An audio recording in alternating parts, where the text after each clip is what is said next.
C'est parti.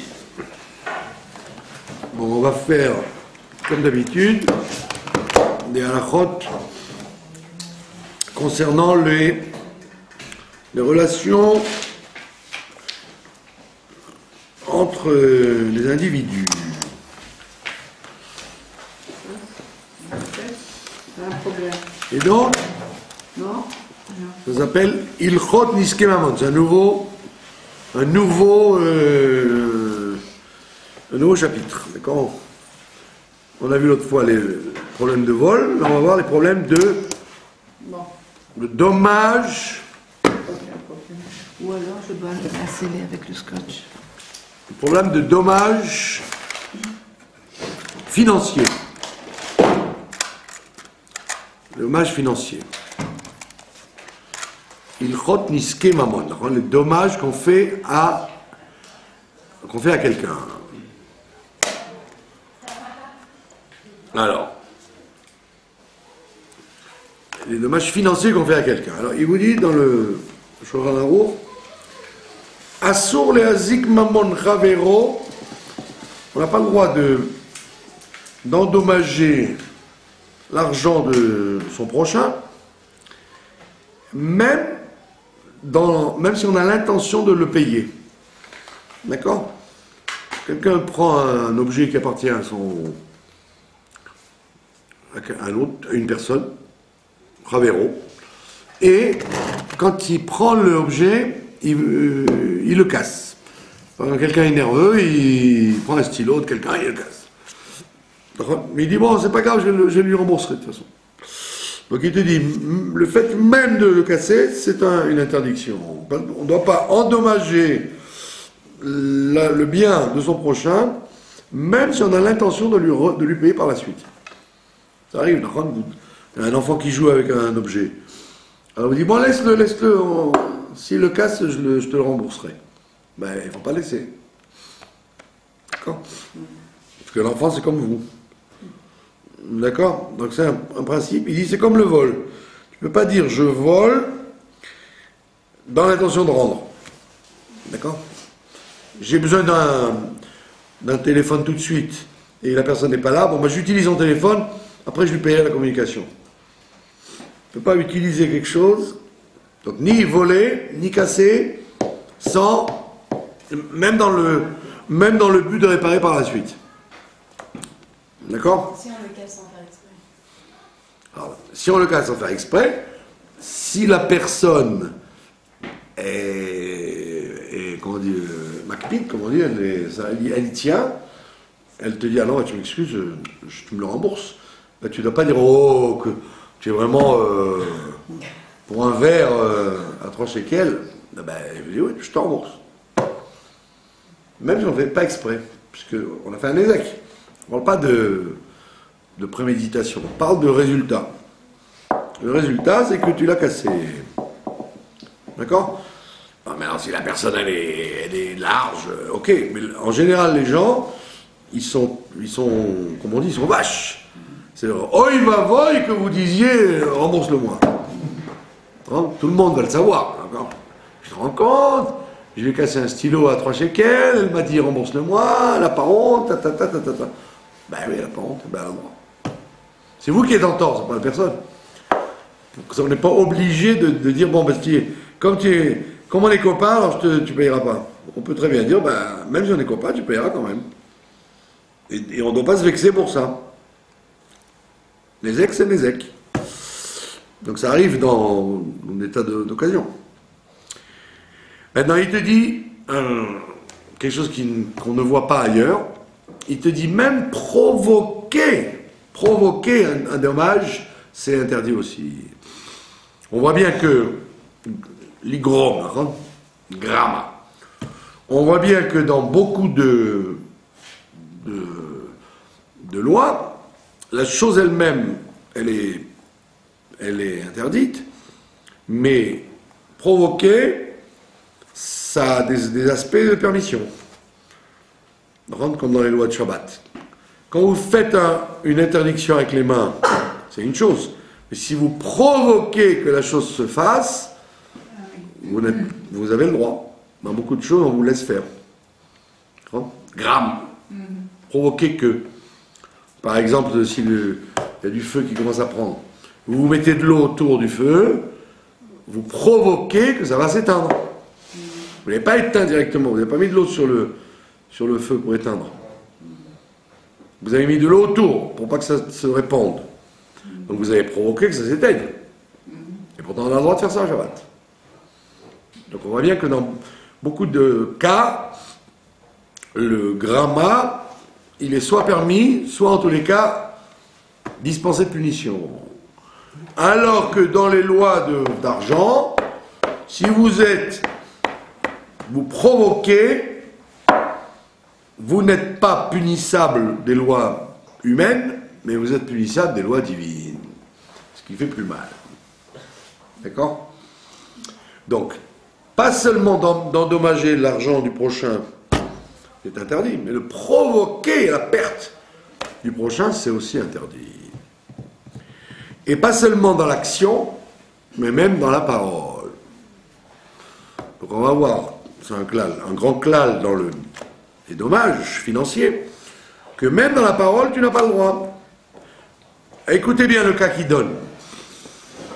Il y a monsieur Réhouven, qui a vendu à monsieur Dupont, d'accord, un juif qui vend à un goy, monsieur Réhouven qui vend à monsieur Dupont une marchandise, d'accord? On sait, alors, il faut déjà faire un préambule. Il y a des lois qu'on a déjà vues, ce qu'on appelle Ona'a. Il y a Ona'a. Ona'a, ça veut dire abuser. Abuser dans les mots, abuser dans le business. La Ona'a, on a le droit jusqu'à 16% d'abuser. Un sixième. Ça veut dire, si vous achetez un produit, vous l'avez trouvé partout à 100 shekels, et puis je suis là, ça vaut 115. D'accord? Bon, vous l'avez acheté, 115. D'accord? On estime que jusqu'à 115, les gens ils font pas attention. Ils disent, bon, il est cher, je me suis fait avoir. Bon, très bien. Jusqu'à 115. Si c'est 116, c'est-à-dire un sixième, ça s'appelle Onar. Donc vous avez le droit de lui dire, hey, tous tes collègues ils vendent à 100, toi tu es à 116. Rends-moi les 16 s'il te plaît. C'est ce qu'on appelle Onar. Donc la personne, si elle craint Dieu, bien évidemment, elle dit, ah, j'ai fait un sixième de plus, je te les rends. Je te rends la différence. Après un sixième, la vente est annulée, carrément. D'accord? Il faut rendre tout l'argent. Tu lui rends sa marchandise, il te rend ton argent. Uniquement ainsi pour. Donc on voit qu'il y a trois situations. Avant un sixième et après un sixième. Ce qu'on appelle Onar. Évidemment, il y a plusieurs klalim, s'il s'agit de choses vitales, comme la nourriture immédiate, ou s'il s'agit de choses de luxe, comme un bijou, une maison, une voiture, etc. Il y a des différents klalim qu'on n'a pas encore vus ici. On les verra peut-être un de ces quatre, qui existent dans les maisons, dans les choses très chères, dans les bijoux, dans les diamants. Est-ce qu'il y a le din de Ona'a, ou alors c'est un marché libre? Tu fais ce que tu veux. Si tu trouves un Koweïtien qui ne regarde pas et que tu lui vends 10 fois le prix, et que pour lui c'est de la menu monnaie, et qu'il est prêt à payer parce que pour lui c'est rien, ça a le droit. Mais si c'est quelqu'un qui n'a pas beaucoup d'argent et que tu lui fais 10 fois le prix, effectivement il peut y avoir des cas de Onar. Maintenant, tout ça c'était vis-à-vis d'un juif. Vis-à-vis d'un goy, il n'y a pas de din d'Onar. C'est-à-dire, si un goy est naïf, et moi je connaissais quelqu'un qui vendait des tapis, d'accord? Des tapis soi-disant persans, qui étaient fabriqués en je ne sais quel coin de France, et il faisait croire que c'était des tapis persans. Ça c'est un vol, puisque on fait passer pour tapis persan. Non, il disait pas tapis persan, il disait tapis comme persan, tellement de haute qualité. Alors les gens sont naïfs, ils achètent. Ok. La personne a acheté, elle a accepté d'acheter cher, mais tant pis pour elle. Donc, il n'y a pas de problème avec un goy de vendre plus cher, il avait qu'à se renseigner. D'accord? Puisqu'il y a écrit ton prochain. Ton prochain, tu ne dois pas faire honneur, mais ce qui n'est pas ton prochain, les non-juifs, tu as le droit de faire honneur. Donc c'est à lui de se renseigner, évidemment. Maintenant, Monsieur Réhouven, comme son nom l'indique, un juif, il vend à Monsieur Dupont, dont la mère n'est pas juive, donc c'est Monsieur Dupont qui a un régoy, il lui vend avec honneur. Donc il y a vendu quelque chose qui valait 5 euros, il a vendu 10 euros. Le double. Monsieur Chimone va voir Monsieur Dupont et lui dit: quoi? Il t'a vendu un truc qui vaut 10, mais moi je te le fais à 6. Et donc Monsieur Dupont va aller voir l'avocat et ils vont faire annuler la vente. Il va annuler la vente de Monsieur Réhouven. Donc Monsieur Chimone a fait perdre de l'argent à Monsieur Réhouven. Il a fait un Nezek Mamon à Monsieur Réhouven, puisque lui, il allait gagner 10 euros. 10 euros. Et maintenant qu'il a perdu la vente, parce que l'autre lui a volé cette vente, donc il a fait un Nezek Mamon.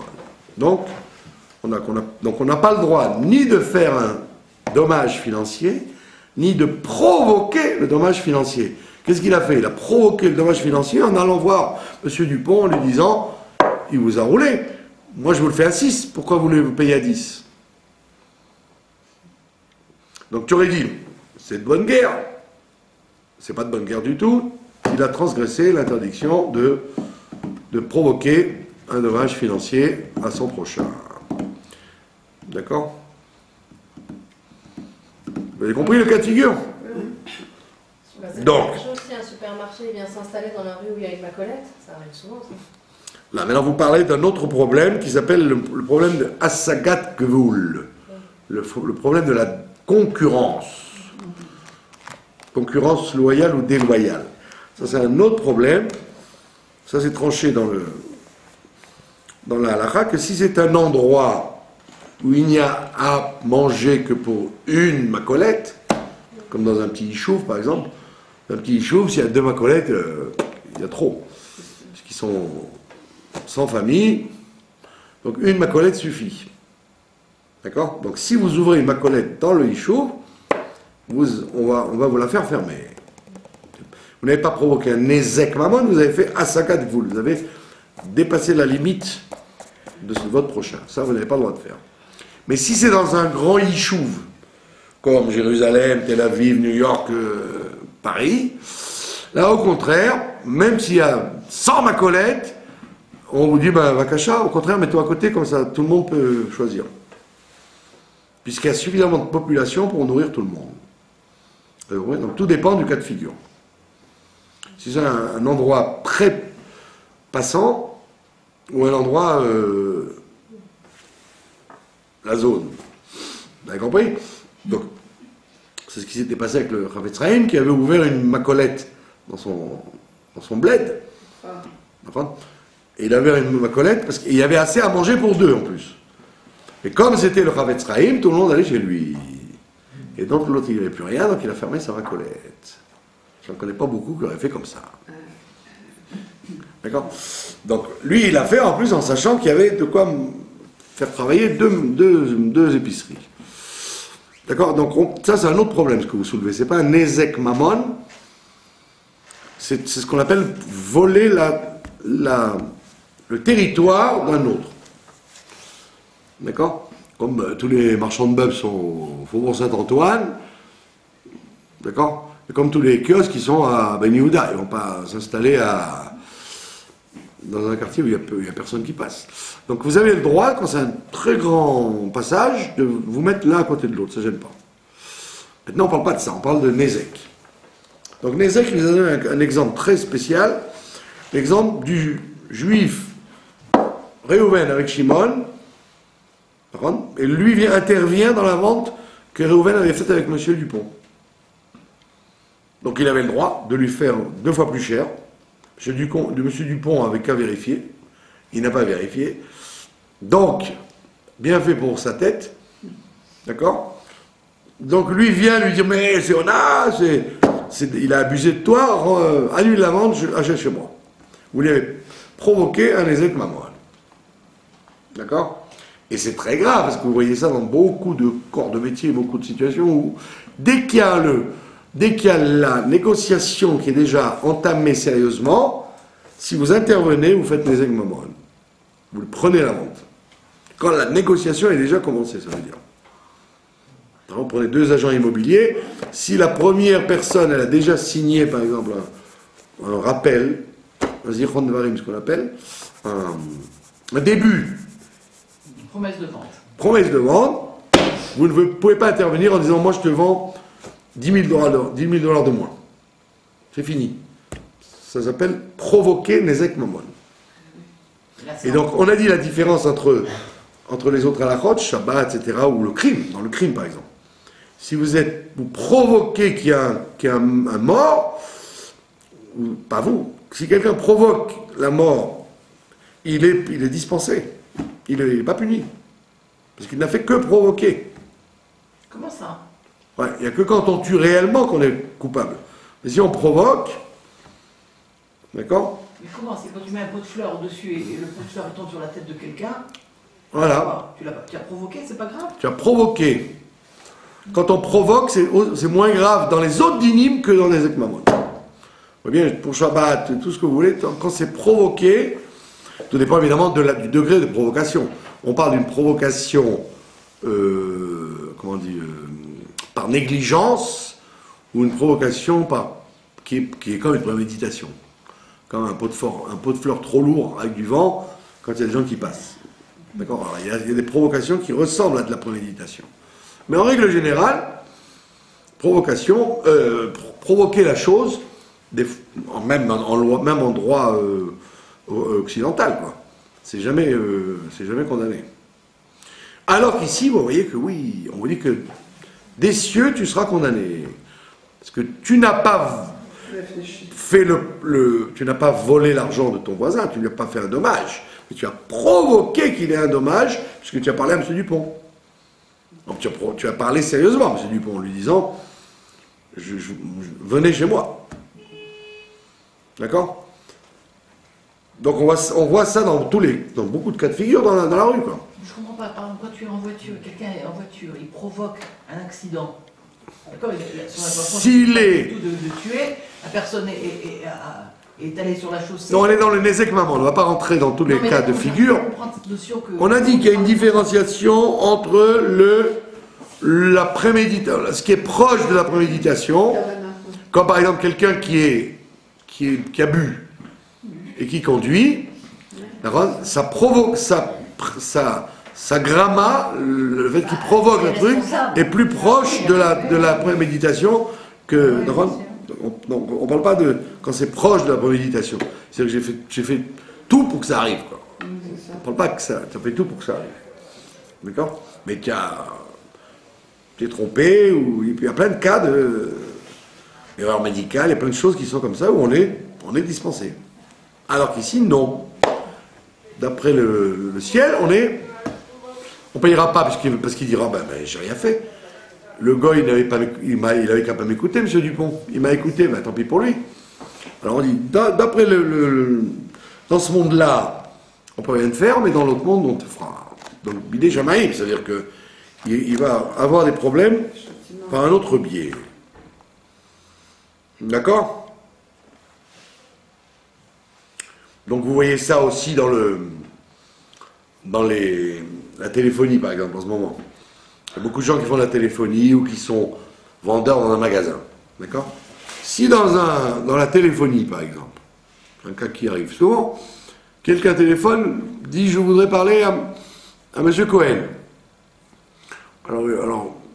Alors, si vous dites M. Cohen n'est pas là, mais moi je peux m'occuper de vous.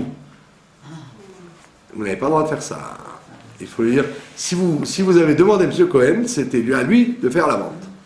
Donc si je m'interpose au milieu, Je veux lui faucher.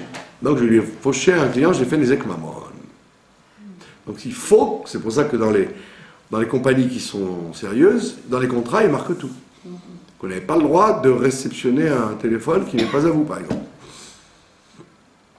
Parce que le gars, s'il appelle, c'est qu'il veut acheter. Or, M. Cohen, il a su le baratiner, comme on dit, le convaincre. Donc vous intervenez pour récolter les fruits, eh ben, ça s'appelle les ekmamon. Maintenant, s'il vous dit, on m'a dit d'appeler M. Cohen, mais je m'en fiche, j'appelle M. Cohen, je l'ai vu, une femme, un homme, je n'ai pas le temps si M. Cohen n'est pas là, je vais voir avec vous. Alors là, d'accord. Il faut voir les conditions dans lesquelles ça se passe, mais on parle de l'honnêteté de la personne qui décroche. Et ça arrive très souvent. Que les personnes prennent le contrat qui était réservé à un autre. Pareil dans un magasin, il y avait des magasins où il y a plusieurs vendeurs, d'accord ? Et le vendeur est payé à la commission. Donc, vous rentrez dans le magasin, donc en général, ils s'entendent entre eux, donc quand il est occupé, il dit Richard, Hubert, c'est en général ces noms-là, les vendeurs. Richard, Hubert, occupe-toi de madame. Donc, ça veut dire donc lui, il lui a. C'était son tour. C'était son tour, la prochaine fois, c'est lui qui va s'occuper de la personne. D'accord ? Maintenant, et ça fait des problèmes très souvent, si Richard, il voit qu'il y a un coétien qui rentre et qui se dépêche d'aller vers lui parce que c'était le tour de Hubert, là, il a fait des ekmamon à Richard, à Hubert, etc., etc. Donc, on voit bien que c'est un problème qui peut arriver tout le temps. La même chose du côté du l'acheteur. Vous allez au chouk, d'accord ? Vous allez au chouk, vous allez dans le magasin, et vous avez donné des signes clairs que vous allez acheter chez X. Vous avez montré des signes clairs que vous allez acheter chez lui, et vous sortez et vous allez chez l'autre. Vous avez fait des ekmamon au premier. Parce que lui, il a espéré la vente, et vous lui avez... Du Hamas, ça ? Pardon ? C'était pas du Hamas, ça qu'on avait dit Du Hametz ? Hamas. Ça veut dire quoi? Violence. On avait étudié Hamas. On avait dit que c'était pas mal qu'on allait dans un magasin. Eh bien, très bien. Ça peut ça veut dire c'est une forme de Nézek Mammon très grave. Le Hamas, ça veut dire la violence, quoi. Bien sûr. Bien sûr. Quand c'est prêt d'être fait, donc vous lui faites croire que vous allez lui acheter chez lui, c'est bon, je reviens tout de suite, et puis hop, et vous filez chez l'autre. Pourquoi chez l'autre Hmm? Dans quel but d'aller chez l'autre? Parce que vous avez voulu jouer avec lui jusqu'au bout. Un sadisme. Oui, non, vous avez voulu jouer avec lui, parce que l'autre vous avait dit 120 depuis le départ, et lui il vous dit voilà, allez, 150, et vous jouez avec lui, non, allez, 130, Quand vous arrivez à 120, vous dites bon, ben, si c'est le même que l'autre, je vais chez l'autre. Oui, mais tu lui as fait croire à lui que tu allais chez lui maintenant. Donc ça s'appelle faire Nézek Mammon. C'est clair ou pas? Très clair. Pas de questions? Il ne veut pas être vendeur, il ne veut pas être... C'est ce que tout le monde me dit. Quand on étudie ça, tout le monde me dit « Oh, mais il ne faut pas étudier ces trucs-là, c'est trop compliqué. » On n'a pas dit ça, on a dit il faut ni acheter. Alors moi je dis, je vous répète ce que j'ai dit la semaine dernière au nom de Rabbi Israël Salanter, qu'il faut de faire de ce livre-là le Orach Chaim, parce qu'on est confronté à ça à chaque instant. À chaque instant, on est confronté à ça. C'est-à-dire, si on fait par exemple un tour, mais qu'on ne parle pas avec le vendeur, on a le droit de... On a le droit de dire que je rentre au magasin pour se renseigner. Voilà, c'est On a tout. tout à fait le droit de dire ça. Ouais. Je ne te garantis pas que je vais acheter chez toi, il y a de la concurrence. Ouais, cache ça. Je me renseigne sur les prix. Voilà. C'est ça. D'accord? En plus, là-bas, c'est un sujet de tromperie, quoi. C'est pas bon. Voilà. Pas de questions? Du coup, il y en a tellement que on n'est qu'au début. Vous allez voir qu'après, ça va aller en... Encore plus. Pas encore pire, c'est... Moi, je dirais Toute que- la raison d'être du monde, c'est les relations entre les êtres humains. Entre les animaux, il n'y a pas d'argent, de chèques, de banque. C'est la loi du plus fort. Ou la loi du respect. Quand le gros chien il a pris le beau morceau de viande, aucun chat ne va venir se heurter à lui. Dans la vie des êtres humains, c'est pas comme ça. Enfin, Non, c'est pas comme ça, c'est que les gens, ils n'évaluent pas la relation qu'ils ont avec l'argent, donc ils disent, ouais, pourquoi pas moi Et ils disent, oui, les tfilotes qui pour la cache-route font très attention, mais ces trucs-là, quand vous parlez avec des gens, ils vous disent, ah, mais ça va, vous pinaillez. C'est la loi du métier, qu'est-ce que vous voulez faire? C'est comme ça dans le métier. On se prend les clients, ben non.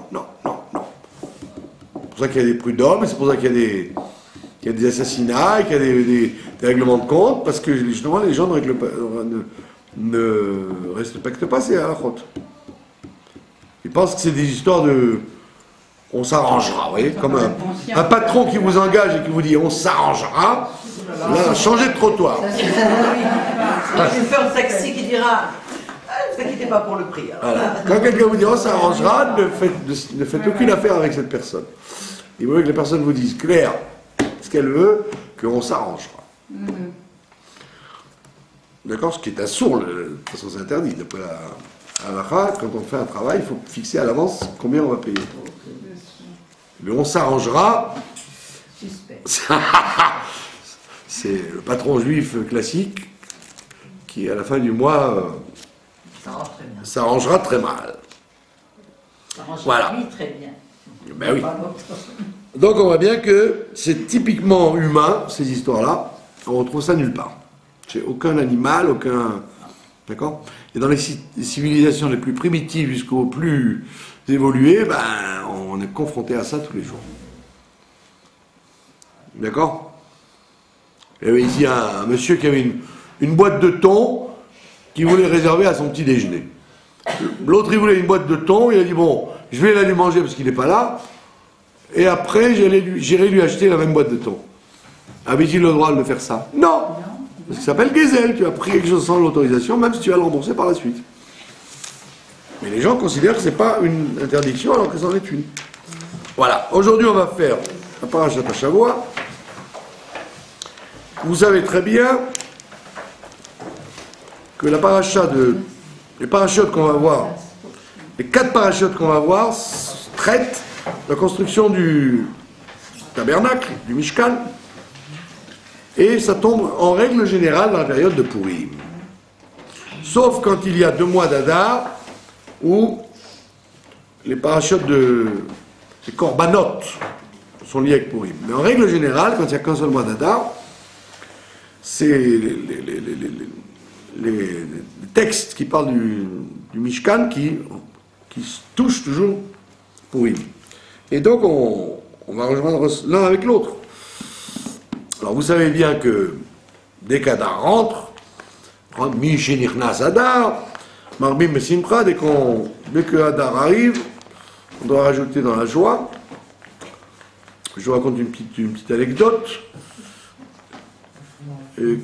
que Rabbi Yonatan Aibishitz a vécu quand il était tout petit. Il était à l'école, au Raider, et son moré lui a dit, son rébé lui a dit, Mi Shenirnas Adar, Marbim Besimcha. Dès que rentre Adar, il faut rajouter dans la joie. Donc il est rentré à la maison, il a sorti toutes les casseroles, toutes les marmites, et il a commencé à jouer, à taper sur les marmites et les casseroles. Et sa mère lui a dit, arrête, tu m'as mis la tête comme ça. Et il a dit, non, mais le moré m'a dit ce matin, Mishenirnas Adar, Misibra. Alors elle a dit, tu vas voir, quand ton père va arriver, je vais lui raconter. Le soir, le père arrive, et le fils ne joue plus des casseroles.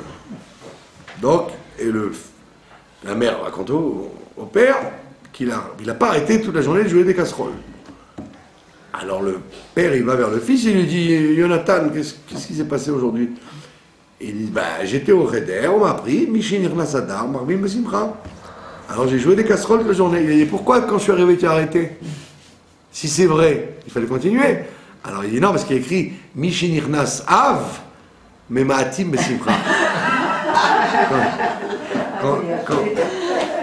Quand le père arrive, quand le mois de Av, c'est le père. Quand le père arrive, on diminue la joie. Il avait beaucoup d'esprit. Quand arrive le père, on diminue la joie. Le mois de. D'accord? C'était une plaisanterie, mais qui est quand même d'un enfant génial. Donc, quel rapport y a-t-il entre le fait de rajouter dans la joie et les parachutes qui parlent du Mishkan? Les parachutes qui parlent du Mishkan, si vous avez fait attention, il y a un très beau midrash qui dit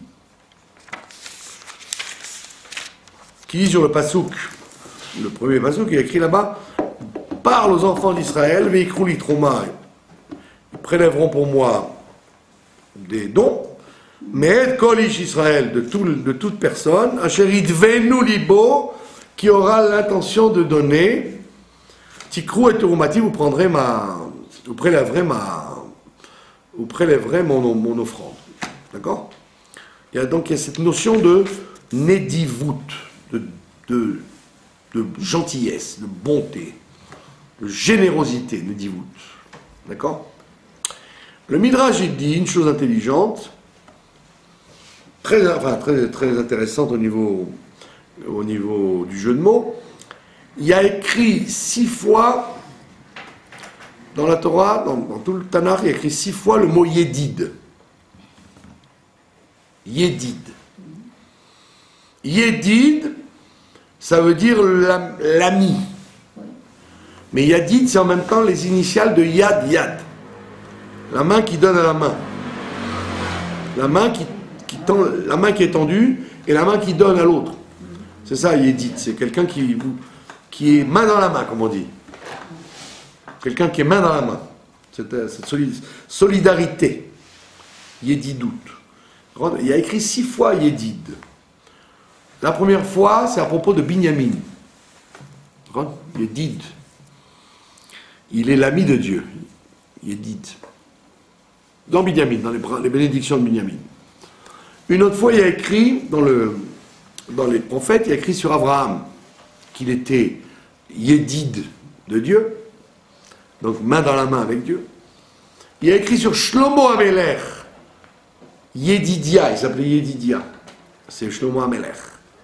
L'ami de Dieu, Yedidia. Il y a écrit sur Dieu lui-même, qui s'appelle Yedid d'Israël. Il est main dans la main avec nous. 4e fois. Il y a écrit sur le temple, le Beth Amikdash, qui s'appelle Yedid, parce que il nous met main dans la main. Grâce au temple, on était main dans la main avec Dieu. Et le tabernacle, il s'appelle aussi Yedid. D'accord? Vient le Midrash, et il vous dit, viendra un jour Yedid, qui demandera aux enfants de Yedid de construire un Yedid dans le territoire de Yedid, et ce sera le Yedid qui le fabriquera. D'accord? Ça veut dire, viendra un jour Yedid, c'est-à-dire Dieu, apparaîtra, il demandera aux enfants de Yedid, Abraham, de construire Yedid, c'est-à-dire le Beth Amikdash, dans le territoire de Binyamin, qui s'appelle Yedid. D'accord? Et ce sera le descendant Yedidia, Shlomo Amelech, qui fera le temple et le comment on appelle ça, pas le Mishkan, comment on dit ça, le Misbeach, l'autel. Donc on voit bien que on a utilisé cette terminologie de Yedid pour parler du temple et pour parler du Mishkan et pour parler de cette relation qu'on a avec Dieu. Donc ça veut dire cette relation de donne-moi la main et tends la main et donne-moi la main. Vous connaissez cette histoire un autre midrash qui raconte qu'il y avait un homme extrêmement avare, très avare, et qui est tombé dans l'eau un jour. Dans quoi? Dans l'eau. Il allait se noyer. Est venu un sauveteur, et il dit à l'homme qui est en train de se noyer, qui était un avare, il lui dit « Donne-moi ta main, donne-moi ta main !» Et l'autre, il dit « Non !» Donc l'autre allait se noyer, alors il lui dit « Prends ma main, prends ma main !» Et là, il a dit « D'accord. » D'accord. Donc pour le sauver, il a fallu qu'il lui prenne la main, pas qu'il lui donne la sienne. D'accord? Donc ici, c'est la clé de notre histoire. La clé de notre histoire.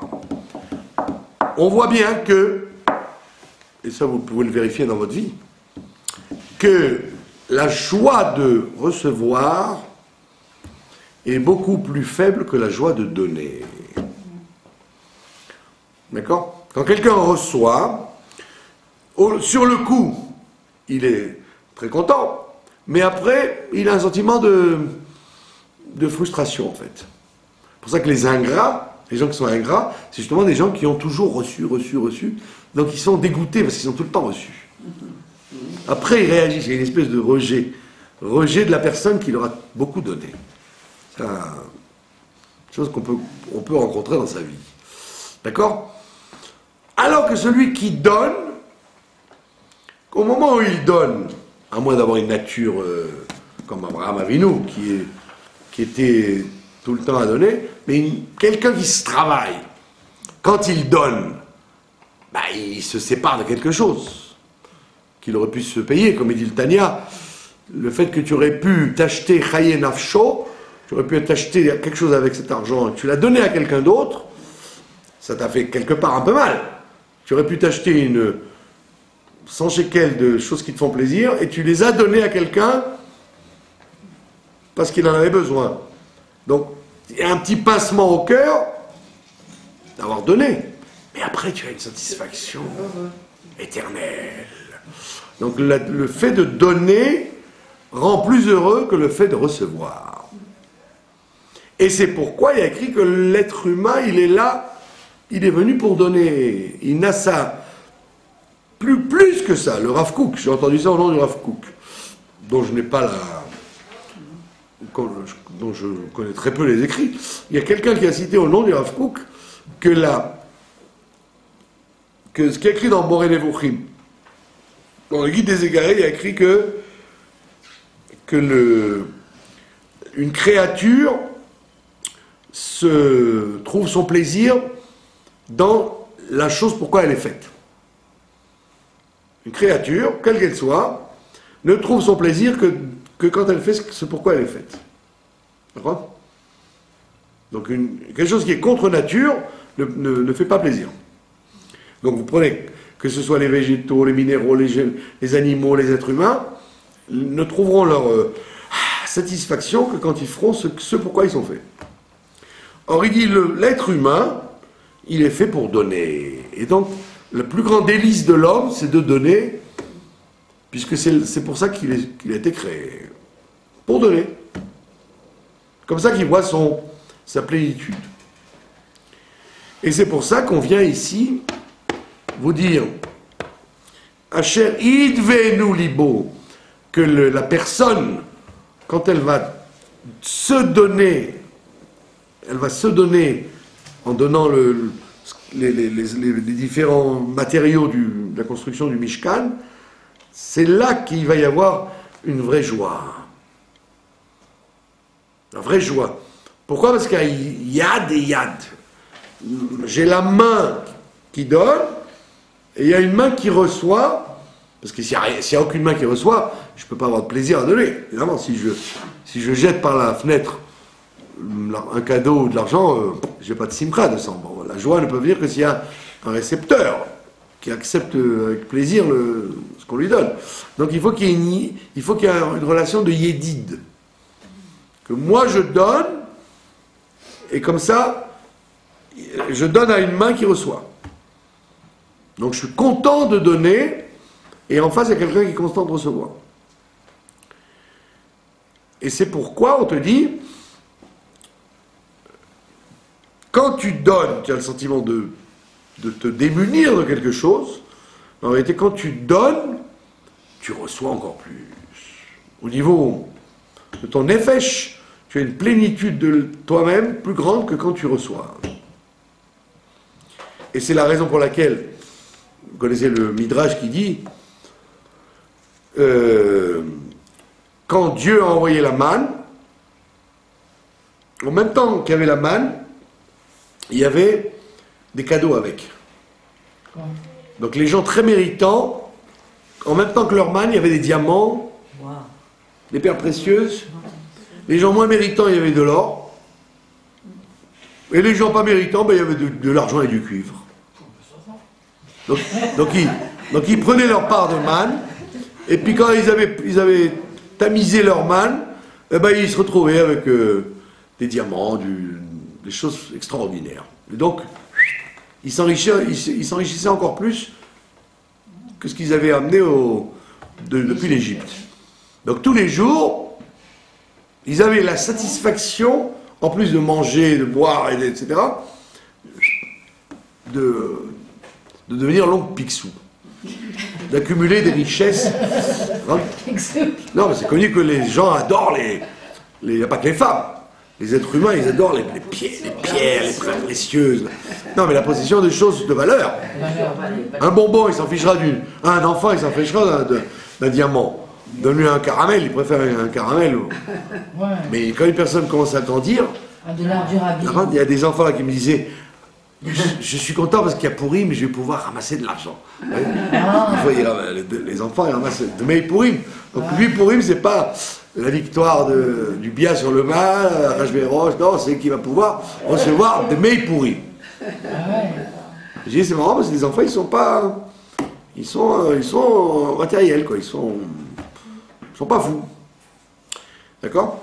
Donc, on te dit, étant donné que chaque personne ramassait son homer, sa mesure de manne, et à l'intérieur, il y avait des diamants et des pierres précieuses, etc.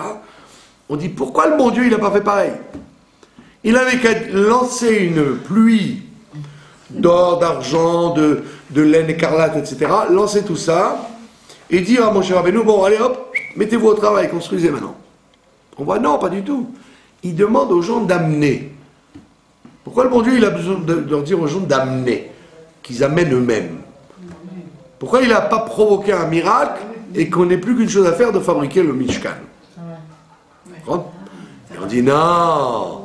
On dit parce que tout le vort, toute l'astuce du Mishkan, c'est que tu viennes l'amener de ton argent, de tes pierres précieuses, de tes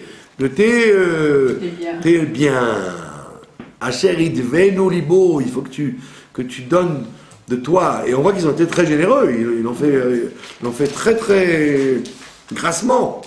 Ils n'ont pas été chiches, ils n'ont pas été chiens, ils ont été très très généreux. Idvenu libo, puisque à la fin, Moshe il dit, arrêtez, il y en a trop. Mais tu aurais dit, mais pourquoi le bon Dieu il a besoin de faire ça? Il n'a pas besoin de il leur a donné des cadeaux.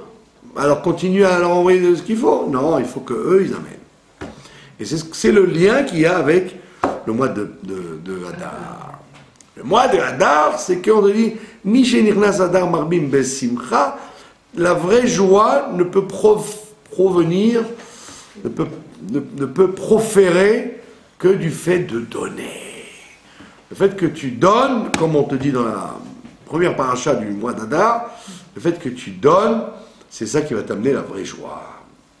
C'est pour ça que les mitzvot de Purim, que vous voyez nulle part, on va passer à Sukkot, on va passer à Rosh Hashanah, c'est de donner. Donner aux pauvres, donner aux amis, donner aux... À part la mitzvah spirituelle de la Megillah, d'écouter la Megillah, tout le reste, c'est de faire profiter les autres de dons qu'on va faire. Et comme le Rabbi explique, contrairement à ce que beaucoup de gens croient, les gens, les Litaïm, croient comme ça, que les fêtes, c'est pendant le temps, puis ça y est. Pas du tout. Une fête, elle est là pour être véhiculée sur toute l'année. Ah bon? Eh oui, quand vous allumez les lumières de Hanouka, c'est pour amener de la lumière toute l'année, pas simplement pendant 8 jours. Après 8 jours, je peux retourner dans les ténèbres. Non, après 8 jours, tu dois continuer à allumer la Hanoukia, mais sans avoir besoin de la Hanoukia. Le principe doit être ancré chez toi, comme à Sukkot. Tu dois avoir la confiance en Dieu, que Dieu est avec toi, c'est ton ombre, c'est ton il est ton ombre, etc., comme la souka. Toute l'année, tu dois vivre comme ça. Dès qu'il y a un problème, hop, comme Sukkot. Et pas dire, bon, j'ai fini Sukkot, je range mes trucs dans le placard jusqu'à l'année prochaine. Non, la Chassidoute, elle te dit, chaque fête, elle est le jour pour commencer, et après tu continues tout seul. Donc, quand on fait Purim, c'est pas, je fais Mishloach Manot, Matanot Le'Havionim, je donne aux pauvres et aux amis, mais le 16, qui compte pas sur moi, mais ni les pauvres ni les amis. Après, moi, Ne m'appelez que si vous n'avez besoin de rien. C'est pas du tout, tu dois prendre le pli, comme tu l'as fait à Purim, allez, ça devient un réflexe. Et c'est pour ça que tu continues à Pessah avec la farine pour le matzot. C'est un don de force que tu dois acquérir pour pouvoir accomplir la chose tout le temps. Donc on voit bien que la clé de la joie de Hadar, elle n'est pas simplement dans le fait de dire oh Rachel, c'est beau, je suis très content parce que Esther elle a fait un nez il y a 2500 ans. D'accord? Qu'on a pendu un man, etc.